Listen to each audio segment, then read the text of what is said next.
this is the question that everybody wants to hear from you. Is global liquidity expanding for the moment, and where is it headed in the near future? Well, again, I think you've got to differentiate the trend from the cycle. The cycle bottomed in 2022, in late 2022. That bottoming coincided with the British gilt debacle, the sell-off in the sovereign debt market, when the new Prime Minister enacted a budget. Prime Minister Liz Truss came in with a ill-thought-out budget. The sovereign debt market sold off. That was an immediate wake-up call for central banks and treasury ministers worldwide. The Bank of England, with alacrity, changed from QT to QE overnight, pretty much. And the Federal Reserve began to change its policy and added more liquidity to markets.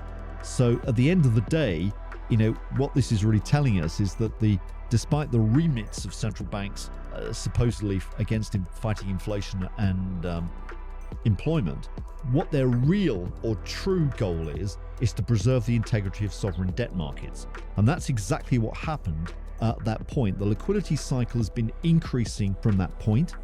We think it's likely to peak out in late 2025. It's still going up now. It's exactly on track, so there's no question about that.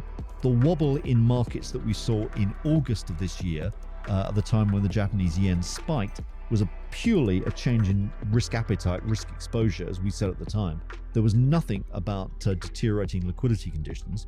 Liquidity has continued to expand, and I think the pickup in gold is a test to that. So gold is making all-time highs the whole time. Liquidity will peak, or the cycle will peak, in late 25 for the reasons I've already articulated. So I think that there's a maturity wall of debt that's got to be refinanced. I think the world real economy could be stronger by then. And it's conceivable, not impossible, that policymakers could by that stage be thinking about tightening policy again if inflation becomes more of an issue.